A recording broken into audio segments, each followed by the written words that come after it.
Semanas atrás eu fiz um texto aqui sobre o efeito da internet em nossas capacidades de aprendizado. E naquele vídeo eu comentei algo sobre a qualidade das informações com as quais a gente entra em contato. Para você ter um contexto melhor aqui, um dos grandes problemas que enfrentamos hoje em dia é exatamente o excesso de informação ao qual nós estamos sujeitos o tempo todo. Isso tem deixado o nosso pensamento mais raso e o nosso conhecimento sobre assuntos importantes muito mais superficial. Só que ao mesmo tempo, nós precisamos de muita informação para ter conhecimento. Então, o grande mistério está em descobrir o que fazer, já que a gente precisa de muita informação para aprender, mas ao mesmo tempo, muita informação tem nos deixado um pouquinho mais burros. O que fazer nesse caso? É por esse caminho que iremos adentrar ao longo dessa nossa conversa de hoje, então seja muito bem-vindo. Meu nome é Nilo Denani, sou psicanalista pós-graduado em neuropsicologia, magro hermetista, e quero te convidar para falar um pouco mais sobre as artes mágicas.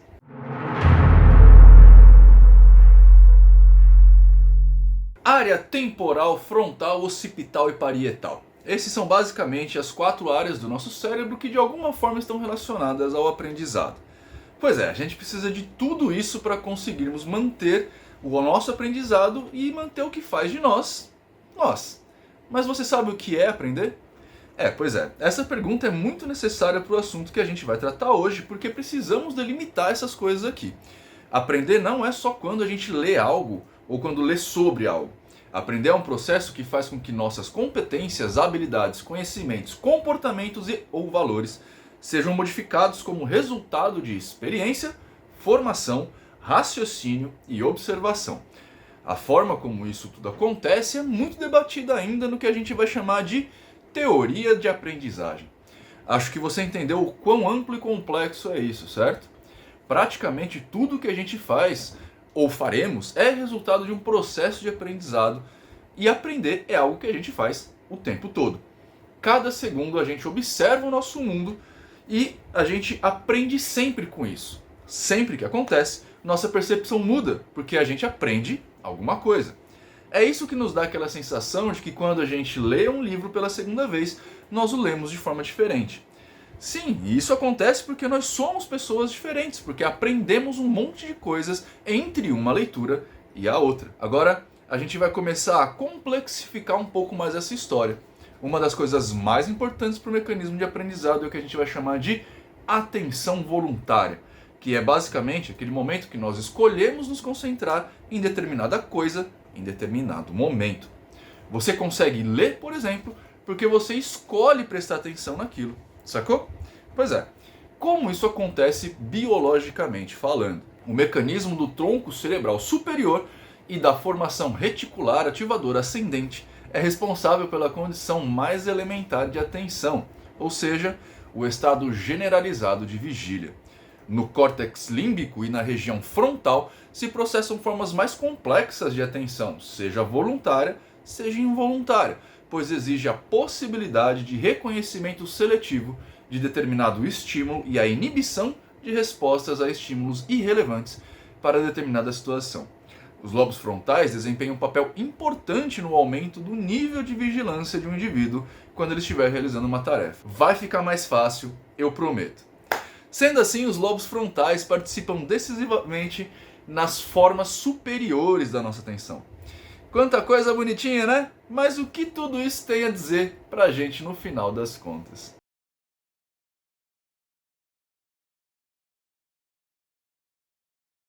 Eu falei tudo isso pra você só pra deixar muito claro que o aprendizado que a gente tem acontece em nosso cérebro, na parte orgânica desse aparato.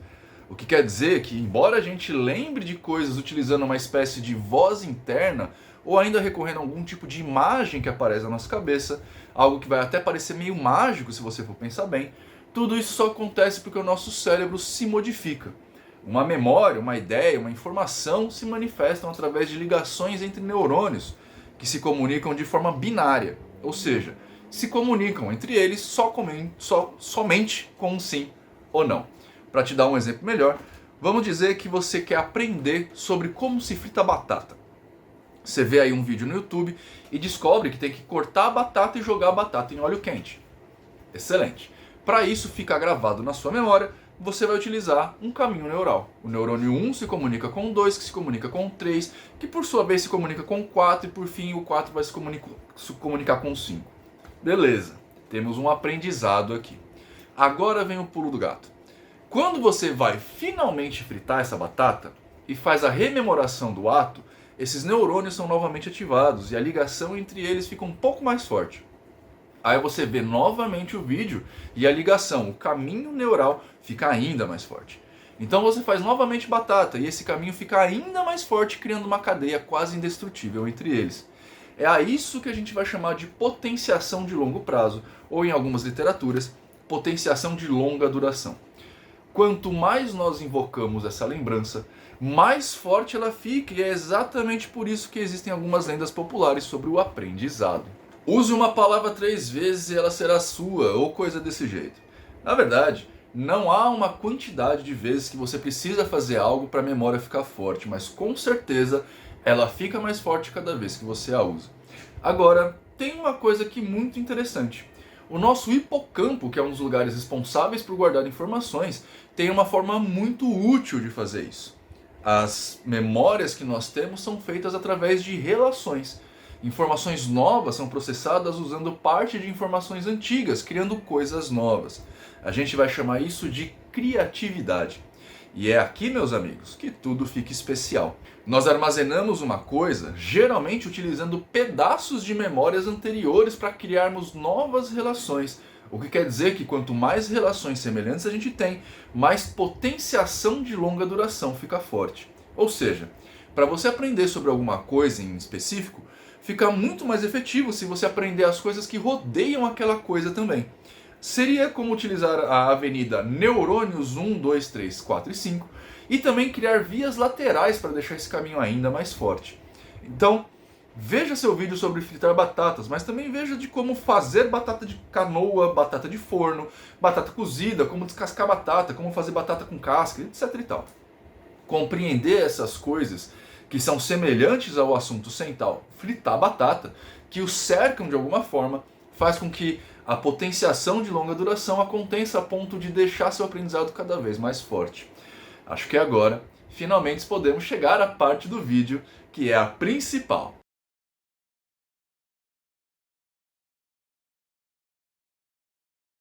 Quando eu fiz o texto sobre a internet estar nos deixando mais burros, eu levantei uma questão que fez este texto aqui acontecer. Lá eu dizia que a gente está consumindo cada vez mais conteúdos, e a gente consome conteúdo como a gente nunca consumiu na história da humanidade, mas isso tem nos deixado cada vez mais burros, mesmo que para sermos inteligentes, precisamos consumir muito conteúdo. Parece que algum tipo de contraditória está acontecendo aqui, mas é nessa situação que reside toda a questão. Para a gente se tornar mais inteligente ou dominarmos um determinado assunto, realmente a gente precisa assimilar muita informação.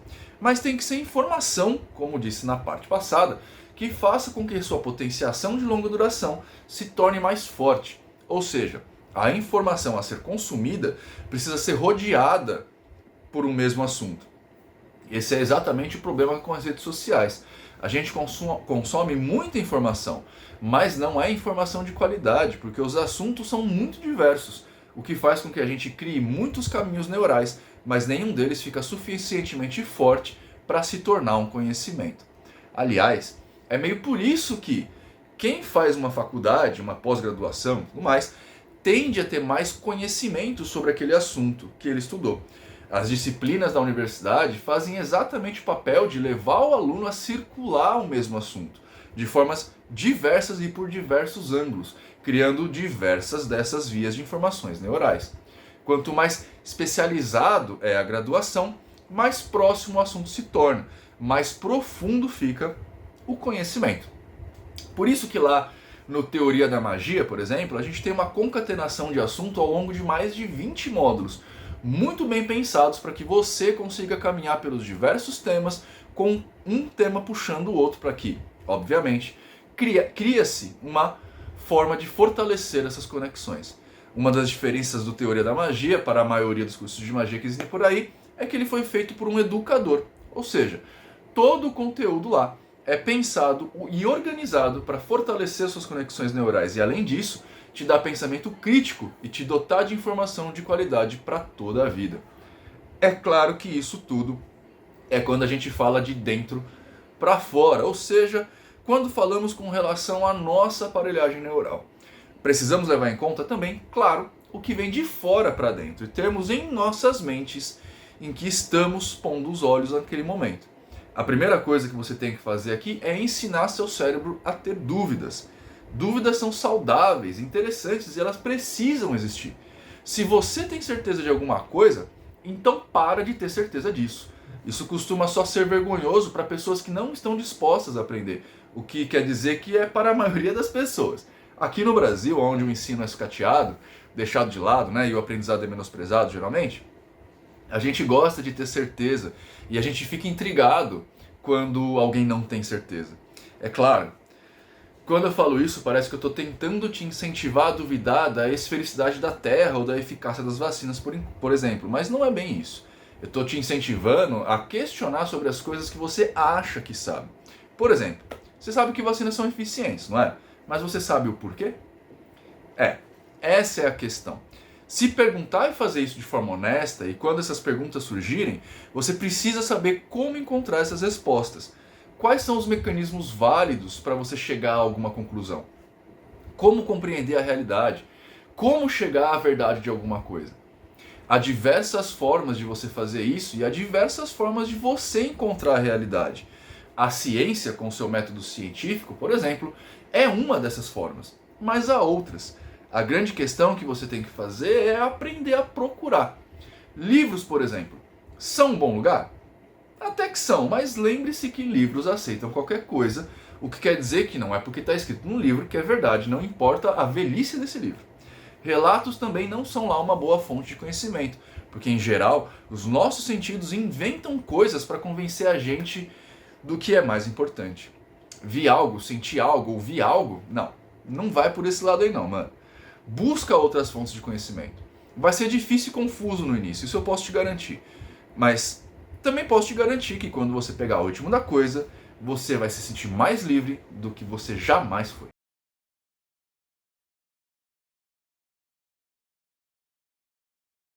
Beleza, mas seria bobagem da minha parte querer convencer você a ler um jornal ou procurar um paper científico para qualquer dúvida que você tenha em mente, porque, no final das contas, não é sempre que a gente tem vontade de se aprofundar sobre um assunto. Às vezes, a gente só quer saber sobre alguma coisa e tudo bem, faz parte. Aqui, a primeira coisa que você tem que fazer é separar joio do trigo e admitir que tem coisas que você sabe e coisas que você só ouviu falar, e tá tudo bem. Eu sei bastante sobre o cérebro e a mente, por exemplo, porque esse é meu campo de estudos. Mas eu não sei o suficiente sobre viagem espacial para falar o que está certo ou errado sobre queima de combustíveis de foguete. Falar sobre a SpaceX, por exemplo, sobre como é feita a coleta de caviar, não é comigo. Quando alguém fala sobre esses assuntos, por exemplo, eu simplesmente evito comentar. A não ser as coisas que são óbvias, né? O caviar são ovas de peixe e possivelmente ele precisa ser pescado para você tirar essas ovas de dentro dele. A segunda coisa é, a partir do momento que a informação chegou nos seus ouvidos e você não sabe alguma coisa sobre, como saber? Então, anota essas 5 dicas que eu tenho aqui para você. Parece mentira, mas a primeira dica é leia o artigo. É muito comum as pessoas se basearem só nos títulos das matérias, do que elas veem, e hoje em dia os títulos são feitos para serem chamarizes, o que quer dizer que na maioria das vezes eles são feitos na forma de clickbait. O que está escrito nem sempre tem a ver com o que é falado na matéria, às vezes não tem nada a ver. Dia desses, por exemplo, eu vi um texto dizendo que a teoria do Big Bang havia sido refutada, e no texto em si, o que era falado é que descobriram um adendo à teoria, ou seja, deixaram a teoria ainda melhor. Um outro exemplo disso é a que vi ontem. A atriz conta segredo para emagrecer em uma semana. Na realidade, a matéria conta que ela perdeu só 200 gramas numa semana e levou meses para ter um resultado aparente. Quando você vê algo ou algum artigo na internet, também presta atenção ao URL desse artigo. O URL, se você não tem familiaridade com a internet, é esse endereço que aparece na barrinha do navegador, www alguma coisa, tá? Geralmente quem cria fake news costuma tentar dar uma cara de veracidade à matéria usando a URL de um veículo grande, como Folha de São Paulo, Estadão, mas aí eles enchem o endereço de números e símbolos que te direcionam a um site falso. Isso acontece muito com golpes também. A terceira dica importante é: verifica as datas. Muitas vezes a notícia, por exemplo, está em um site confiável e ela é verdadeira, mas é de uma outra época. Quando a gente fala de ciência, então, meu Deus, um artigo científico hoje só é válido quando é publicado em até 5 anos. Quanto mais novo, melhor. Depois disso, dada a nossa velocidade de nova descoberta, o artigo pode estar completamente defasado. É isso que acontece com as coisas que, por exemplo, Lair Ribeiro fala. O cara realmente é médico, é doutor, mas ele se formou na década de 70 e ele parou de evoluir desde lá. Então muito do que ele fala já foi comprovado falso. Outras questões simplesmente são coisas da cabeça dele e isso compromete tudo que vem a partir daí. Sempre imagine que a informação que vem até você é falsa. Se liga nas fontes e saiba de uma coisa: em épocas de inteligência artificial, ChatGPT, qualquer imagem, vídeo ou texto pode ter sido adulterado para esse fim ou para aquele fim. Criadores de meme de internet são mestres em adulteração de fatos por conta da piada. Quando alguma coisa chega até você e desperta sua atenção por algum motivo, use alguma ferramenta de checagem para saber de onde a informação vem. O próprio Google tem essa ferramenta. E por fim, duvide e confira. Existem vários sites confiáveis de checagem de informação, como a Lupa, por exemplo, mas se a dúvida persistir, não compartilhe a imagem e não assuma aquilo que você leu como verdade. É simples assim. Para a gente mudar essa história que vem acontecendo ultimamente com, por exemplo, propagação de fake news, mas também com artigos falsos, informações falsas que você pode pegar, a principal coisa que tem que acontecer vai muito além da simples fase do não compartilhar. É uma questão de mudança de postura, mudança de pensamento. Acima de qualquer coisa, tenha em mente que você não precisa saber de tudo e que isso não é de nenhuma forma vergonhoso. Espero que você tenha uma ótima vida, seja uma pessoa melhor do que você foi até agora. Tchau.